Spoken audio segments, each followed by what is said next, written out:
গত ২৪ ঘন্টায় সাসপেক্টেড হামে নতুন ভর্তি কেস ১৪। গত ২৪ ঘন্টায় সাসপেক্টেড হামে ছুটি হয়েছে ৩৬। গত ২৪ ঘন্টায় সাসপেক্টেড হামে মৃত্যুবরণ করেছে ২। এই মুহূর্তে সাসপেক্টেড হামে চিকিৎসাধীন ভর্তি রোগী ১২৫। এই মৌসুমে অর্থাৎ জানুয়ারি ১ থেকে এখন পর্যন্ত মোট সাসপেক্টেড হামে চিকিৎসাধীন রোগীর সংখ্যা ৩৯১। এই মৌসুমে অর্থাৎ জানুয়ারি ১ থেকে এখন পর্যন্ত সাসপেক্টেড হামে মোট মৃত্যু ৪০। এই ২৪ ঘন্টায় যে দুজন মৃত্যুবরণ করেছে তাদের বয়স যথাক্রমে ৭ মাস ও ৬ মাস। একজনের বাড়ি শিবগঞ্জ চাঁপাইনবাবগঞ্জ, আরেকজনের বাড়ি চাঁপাইনবাবগঞ্জ সদর। এই প্রথম কিন্তু আমাদের যে ছুটির সংখ্যা সেটি ৩৬। এটা আমাদের জন্য বড় একটি সফলতা। অর্থাৎ হামের উপসর্গ নিয়ে বা সাসপেক্টেড হামের যে রোগীগুলো ছিল তাদের বড় একটি অংশই কিন্তু আমরা ছুটি দিতে পেরেছি।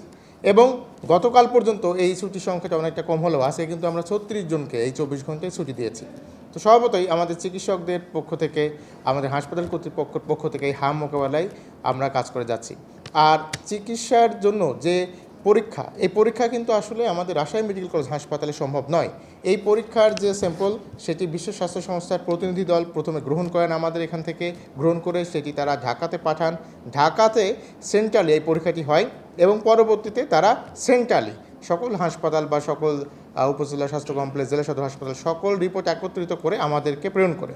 স্বভাবতই এটি একটি সময় সাপেক্ষ বিষয় এবং তারা প্রত্যেক দিনের রিপোর্টটা প্রত্যেক দিন আমাদেরকে প্রেরণ করছে না বলে আমরাও কিন্তু এটি পুরোপুরিভাবে আপনাদের নিশ্চিত করে বলতে পারছি না। তবে আমরা চেষ্টা করছি নিশ্চিতভাবে যখন আমরা হাম শনাক্ত বা হাম পজিটিভের সংখ্যাটা বা হাম পজিটিভ মৃত্যু কেসের সংখ্যাটা জানতে পারবো, আপনাদেরকে জানিয়ে দেব।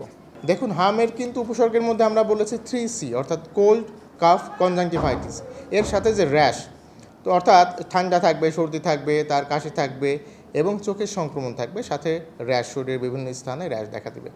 সাম্প্রতিক সময় আমরা যেটি লক্ষ্য করছি, এই উপসর্গগুলোর বাইরে তীব্র শ্বাসকষ্ট দেখা দিচ্ছে, বিশেষ করে শিশুদের এবং বিশেষ করে যারা হামের টিকা গ্রহণ করেনি তাদের ক্ষেত্রে। তো এটি গবেষণার বিষয়, যেটি একটি যেহেতু ভাইরাসজনিত রোগ, ভাইরাসের নতুন কোনো স্ট্রেইন কিনা বা আগের স্ট্রেইনটা মিউটেটেড হচ্ছে কিনা এ বিষয় নিয়ে আসলে তর্ক বিতর্ক আলোচনা হতে পারে, কিন্তু সাম্প্রতিক সময়ে আমরা এই বিষয়গুলো আমাদের সামনে এসেছে।